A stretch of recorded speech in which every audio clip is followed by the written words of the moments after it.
The medieval era of Tunisia starts with what will eventually return Ifriqiya to local Berber rule. The Shia Islamic Fatimid Caliphate departed to the newly conquered territories in Egypt, leaving the Zirid dynasty to govern in the stead. The Zirids would eventually break all ties to the Fatimids and formally embrace Sunni Islamic doctrines. During this time there arose in Maghrib two strong local successive movements dedicated to Muslim purity in its practice. The Almoravids emerged in the far western area in Al-Maghrib al-Ksa, establishing an empire to as north as modern Spain and south to Mauritania. Almoravid rule never included Ifriqiya. Later, the Berber religious leader Ibn Tumart founded the Almohad movement, supplanted the Almoravids, and would eventually bring under the movement's control Al-Maghrib and Al-Andalus.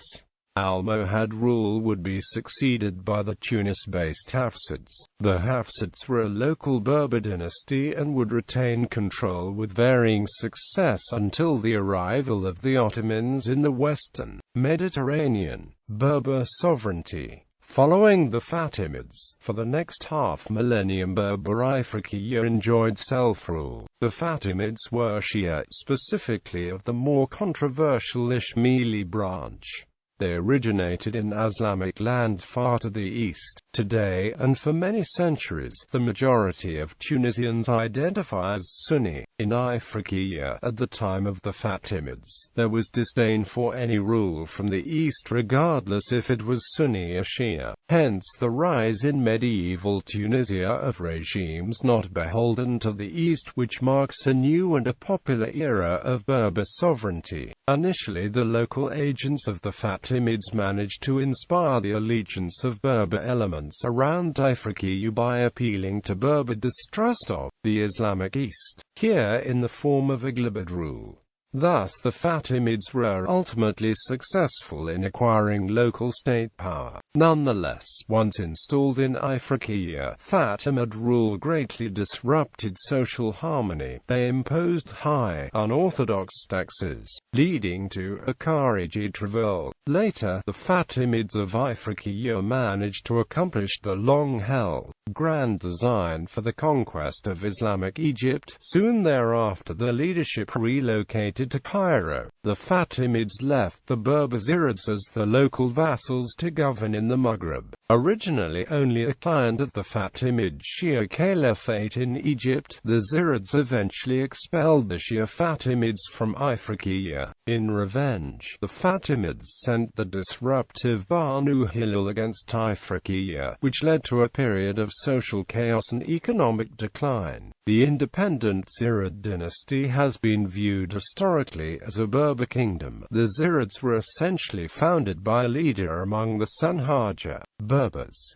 Concurrently, the Sunni Umayyad Caliphate of Cordoba were opposing and battling against the Shia Fatimids. Perhaps because Tunisians have long been Sunnis themselves, they may currently evidence faint pride in the Fatimid Caliphate's role in Islamic history, in addition to their above grievances against the Fatimids. During the Fatimid era, the prestige of cultural leadership within Al-Maghrib shifted decisively away from Ifriqiya and instead came to be the prize of Al-Andalus. During the interval of generally disagreeable Shia rule, the Berber people appear to have ideologically moved away from a popular antagonism against the Islamic East, and toward an acquiescence to its Sunni orthodoxy, though of course mediated by their own Maliki school of law. Professor Abdullah Laroui remarks that while enjoying sovereignty, the Berber Maghrib experimented with several doctrinal viewpoints during the 9th to the 13th centuries, including the Khariji, Zaydi, Shia and Almohad. Eventually they settled on an orthodoxy on Maliki Sunni doctrines. This progression indicates a grand period of Berber self-definition.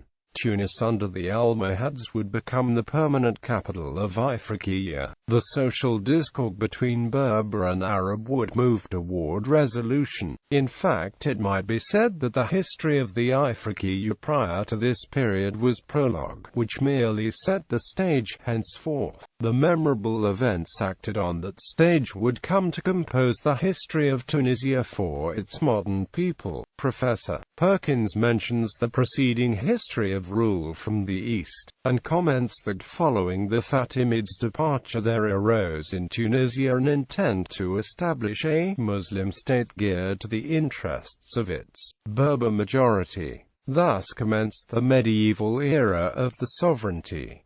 Berber language history. Result of migrations. Under construction. 20 as Berber languages are spoken in North Africa. Berber speakers were once predominant over all this large area, but as a result of Arabization and later local migrations, today Berber languages are reduced to several large regions or remain as smaller language islands. Several linguists characterize the Berber spoken as one language with many dialect variations, spread out in discrete regions, without ongoing standardization. The Berber languages may be classified as follows. Ethnic historical correspondence is suggested by the designation tribe.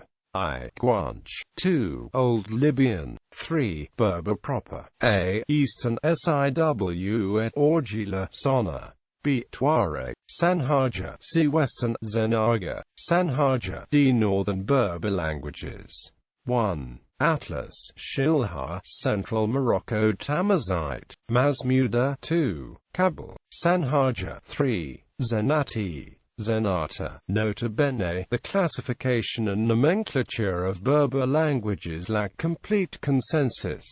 Script writings. Under construction, the Libyan Berbers developed their own writing system, evidently derived from Phoenician, as early as the 4th century BC. It was a boustrophic script, i.e., written left to right, then right to left on alternating lines, or up and down in columns. Most of these early inscriptions were funerary and short in length.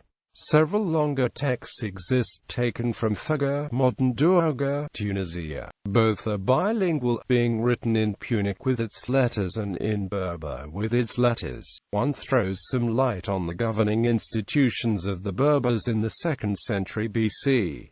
The other text begins, "This temple the citizens of Thugger built for King Massinissa." Today the script descendant from the ancient Libyan remains in use. It is called Tifina. Berber, however, no longer is widely spoken in present-day Tunisia, e.g. centuries ago many of its Zenata Berbers became Arabized. Today in Tunisia the small minority that speaks Berber may be heard on Djerba Island, around the Salt Lakes region, and near the desert, as well as along the mountainous border with Algeria. In contrast, use of Berber is relatively common in Morocco, and also in Algeria and in the remote central Sahara. Berber poetry endures, as well as a traditional Berber literature. Berber tribal affiliations. The grand tribal identities of Berber antiquity were said to be the Maori, the Numidians, and the Gatulilians. The Maori inhabited the far west. The Numidians were located between the Maori and the city-state of Carthage. Both had large sedentary populations. The Gatulilians were less settled with large pastoral elements, and lived in the near south on the margins of the Sahara. The medieval historian of the Maghrib, Ibn Khaldun, is credited or blamed for theorizing a causative dynamic to the different tribal confederacies over time. Issues concerning tribal social economies and their influence have generated a large literature, which critics say is overblown. Abdul al-Arui discounts the impact of tribes, declaring the subject a form of obfuscation which cloaks suspect colonial ideologies. While Berber tribal society has made an impact on culture and government, The continuance was chiefly due to strong foreign interference which usurped the primary domain of the government institutions, and derailed the natural political development, rather than there being a predisposition for tribal structures. The Berbers' survival strategy in the face of foreign occupation was to figuratively retreat into their own way of life through their enduring tribal networks.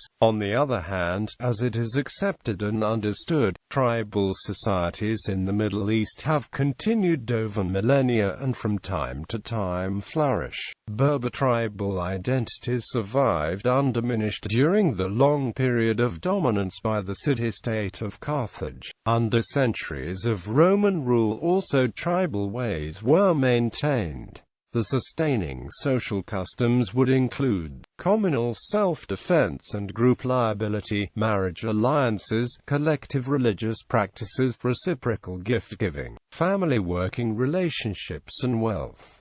Abdul al-Arawi summarizes the abiding results under foreign rule as social, geographical, economic, and linguistic. During the initial centuries of the Islamic era, it was said that the Berbers tribes were divided into two blocks, the Butr and the Bahranis. The etymology is unclear, perhaps deriving from tribal customs for clothing, or perhaps words coined to distinguish the nomad from the farmer. The Arabs drew most of their early recruits from the Butr. Later, legends arose which spoke of an obscure, ancient invasion of North Africa by the Himyarite Arabs of Yemen, from which a prehistoric ancestry was evidently fabricated. Berber descent from two brothers, Bernus and Abtar, who were sons of Bar, the grandson of Canaan. Both Ibn Khaldun and Ibn Hazm as well as Berber genealogists held that the Himyarite Arab ancestry was totally unacceptable. This legendary ancestry, however, played a role in the long Arabization process that continued for centuries among the Berber peoples.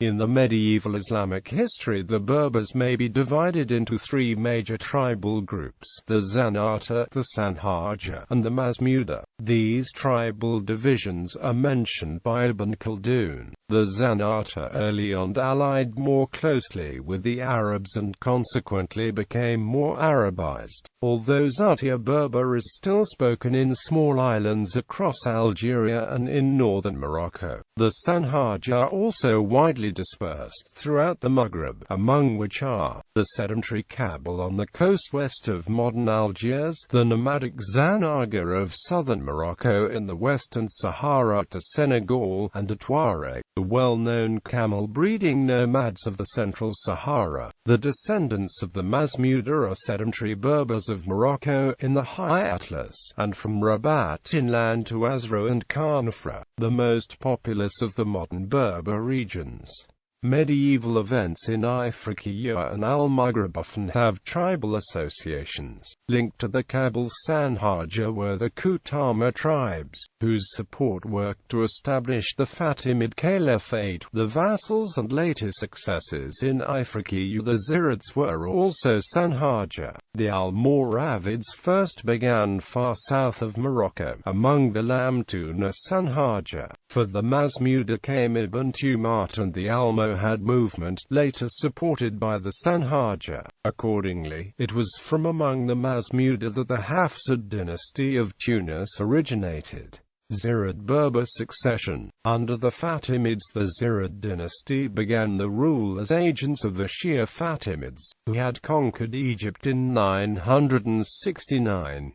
After removing the capital to Cairo from Mahdiya in Ifriqiya, the Fatimids also withdrew from direct governance of Al-Maghrib, which they delegated to a local vassal. The Maghriban power, however, was not transferred to a loyal Kotama Berber, which tribe had provided crucial support to the Fatimids during the rise. Instead, authority was given to a chief from among the Sanhaja Berber Confederacy of the Central Maghrib, Bulagan ibn Ziri. His father Ziri had been a loyal follower and soldier of the Fatimids. For a time the region enjoyed great prosperity, and the early Zirid court famously enjoyed luxury and the arts. Yet political affairs were turbulent. Bolagan's war against the Zenata Berbers to the west was fruitless. His son Al-Mansur challenged rule by the Fatimid Shia Caliphate in Cairo, but without his intended effect. Instead, the Khotama Berbers were inspired by the Fatimids to rebel. Al-Mansur did manage to subdue the Khotama. The Fatimids continued to demand tribute payments from the Zirids. After Bolagan's death, the Fatimid vassalage had eventually been split among two dynasties, for Ifriqiya the Zirid, and for western lands the Hamidid, named for Hamid, another descendant of Bolagan. The security of civic life declined due largely to intermittent political quarrels between the Zirids and the Hamidids, including a civil war ending in 1016.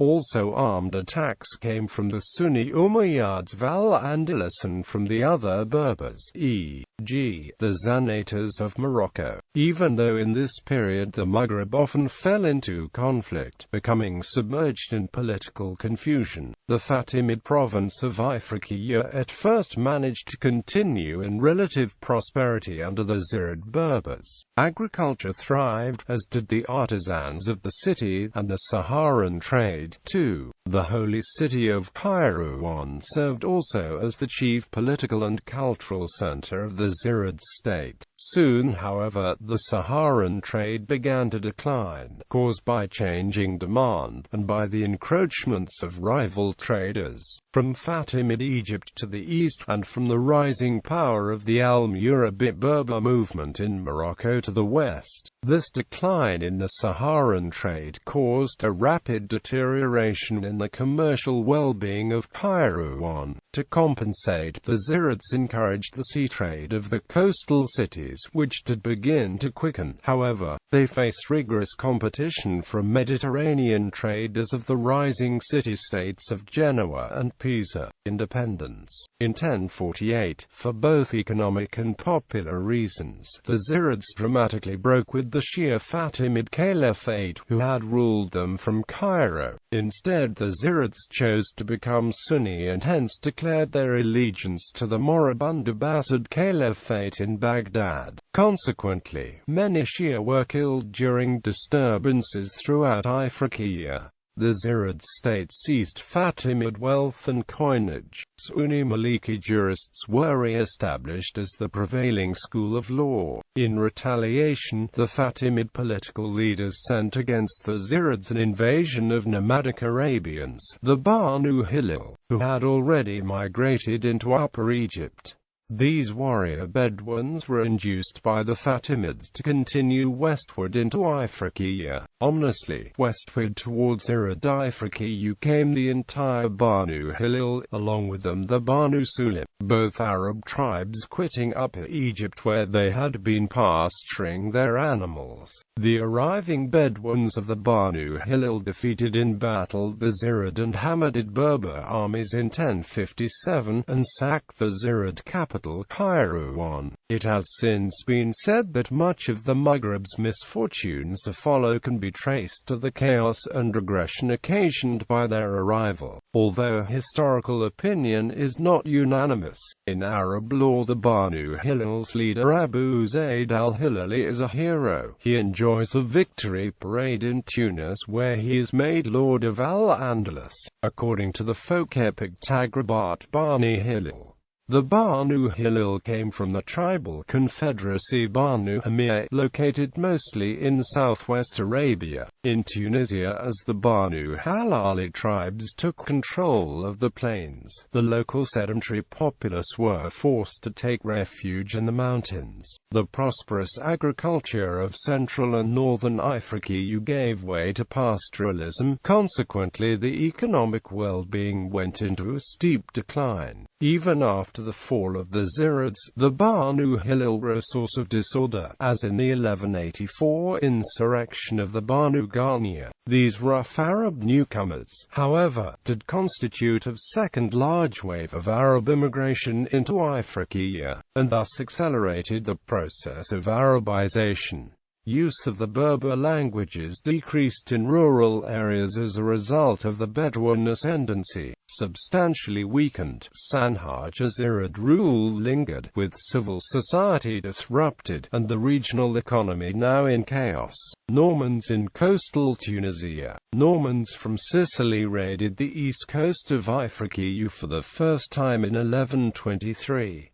After some years of attacks, in 1148 Normans under George of Antioch conquered all the coastal cities of Tunisia, Bona, Sfax, Gabes, Tunis. By the early 12th century, Sicily and Ifriqiya were linked through their economic interdependence. From 1135, Almoravids became a de facto Sicilian protectorate, and in the 1140s much of coastal Ifriqiya was subjected to Roger II's overlordship, while the Zirid state ceased to exist. Indeed, the Norman king Roger II of Sicily was able to create a coastal dominion of the area between Bona and Tripoli that lasted from 1135 to 1160 and was supported mainly by the last local Christian communities. These communities, remnants of the North African original population during the Roman Empire, still spoke the African Romance in a few places like Gabes and Gafsa. The most important testimony of the existence of the African Romance comes from the 12th century Arab geographer Muhammad al-Idrisi, who read that the people of Gafsa used a language that he called al-Latini al-Afriqi.